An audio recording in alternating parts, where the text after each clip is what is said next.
Did you miss me? I know you definitely did. Let's start today's video, and I need to tell you something that might make you uncomfortable at first, but once you understand it, it will change everything. Most people don't actually have bad days. What they have are bad mornings that completely poison the next 16 hours of their lives. And no, this isn't because they woke up late or missed their alarm. It's something far deeper and more damaging than that. They're accidentally training their brain to be weak, reactive, and emotionally fragile every single morning without even realizing it. They think they're just going through their routine, but in reality, they're programming their mind to operate at the lowest possible level. Today, I'm going to show you exactly how to train your brain to be focused, calm, and disciplined before the world even has a chance to touch you.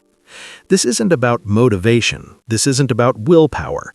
This is about understanding how your brain actually works and using that knowledge to your advantage. Before we dive into the habits themselves, you need to understand the core rule that makes everything else work. This is the foundation that most people completely miss. Habits are important, yes, but understanding why they work is even more critical. Your brain is most programmable, most moldable, most receptive to change in the first 60 to 90 minutes after you wake up. Whatever you do during this sacred window becomes your mood baseline for the entire day.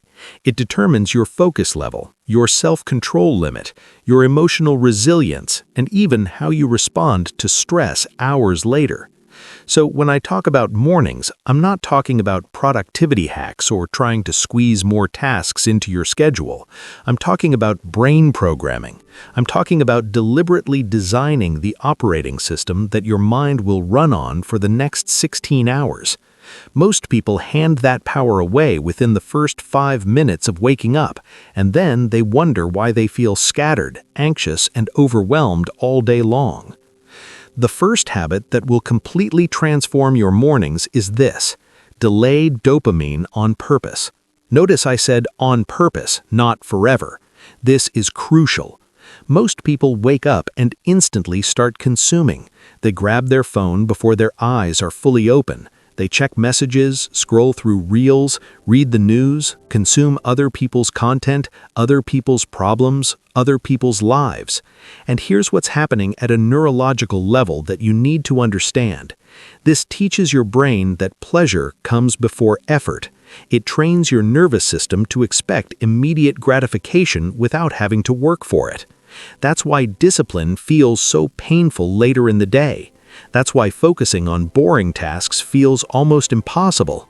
Your brain has already been conditioned to expect constant stimulation and instant rewards. The advanced rule here is simple but powerful. Delay dopamine for the first 30 to 60 minutes after waking up. No phone, no music, no content, no scrolling, no consumption of any kind. Just silence plus awareness. Just you and your thoughts in a quiet space. Why does this work so incredibly well? Because dopamine sensitivity increases when you're not constantly flooding your system with cheap hits. Focus starts to feel easier because your brain isn't comparing every task to the hyper-stimulating content you consumed first thing in the morning. Boring tasks, the ones that actually move your life forward, stop feeling painful because your baseline for stimulation has been reset. You're not avoiding pleasure here. You're not punishing yourself. You're strategically postponing it, and that's what separates average people from elite performers. Elite performers understand delayed gratification at a neurological level. They know that the ability to sit with discomfort, to be okay with boredom, to not need constant stimulation is the foundation of every single achievement worth having. When you can delay dopamine in the morning, you're teaching your brain that you're in control, not your impulses, not your cravings, not your need for instant gratification.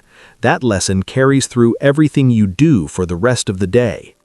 The second habit is something most people have heard about but don't actually do correctly. It's light exposure plus stillness, and this is your neural wake-up call. Here's what I want you to do, and this is next level if you actually implement it. Get sunlight or window light as soon as possible after waking up, and then stay still for 2 to 5 minutes, not checking your phone while standing near a window, not planning your day while looking outside, just stillness. No thinking, no planning, no doing. Just let the light hit your eyes and stay present in that moment. Why does this work so incredibly well? Because it activates your circadian rhythm at the biological level. It triggers cortisol naturally, which is exactly what you want in the morning.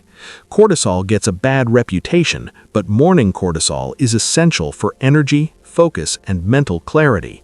It also reduces anxiety later in the day because your body's internal clock is properly calibrated. And here's the part most people miss: the stillness component.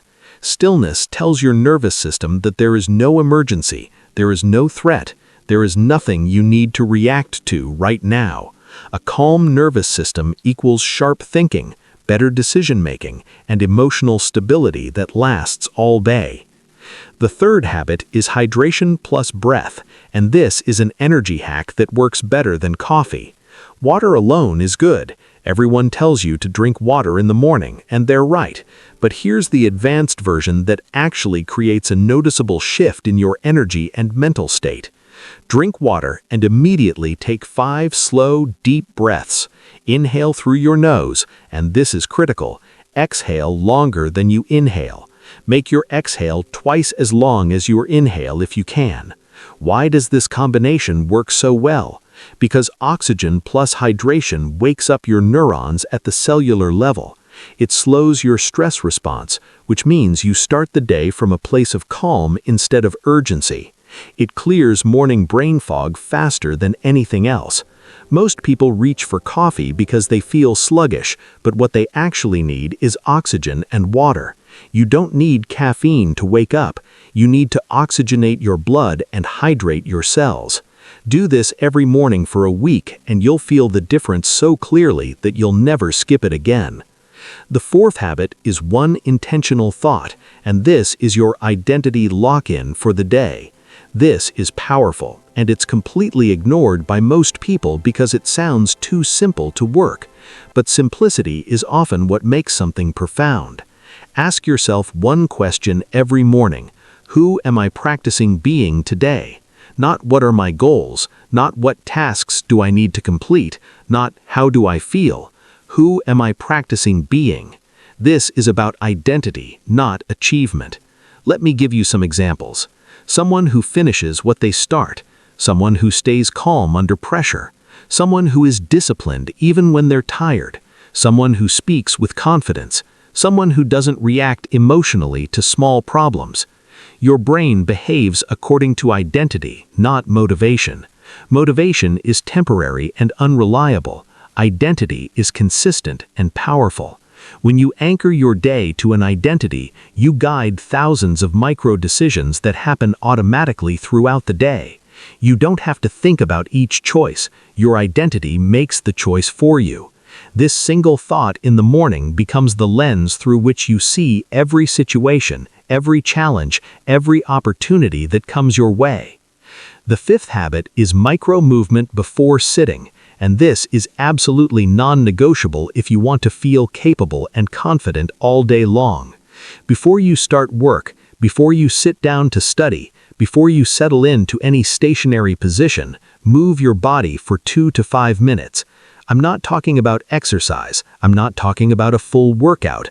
I'm talking about activation. Stretch, walk around your room, do some squats, do some push-ups, shake out your limbs, get your blood flowing.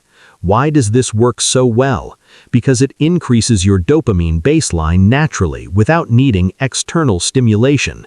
It improves learning and memory by increasing blood flow to your brain. It boosts confidence instantly because you've already done something physical, something that required effort, something that proved to yourself that you're capable. Movement tells your brain that we're alive, we're strong, we're ready. Sitting immediately after waking up tells your brain that we're passive, we're waiting, we're consuming. The difference in how you feel throughout the day is massive, and it all comes from just 2 to 5 minutes of intentional movement. The seventh habit is no input before output, and this is elite-level discipline that most people will never practice because it requires real self-control. Before you consume anything, produce something small. It doesn't have to be big, it doesn't have to be perfect. Write one line in a journal. Plan one task for the day. Clean one small area of your space. Organize one thing. Create something, anything, before you consume. Why is this so transformative? Because it shifts your brain from consumer mode to creator mode.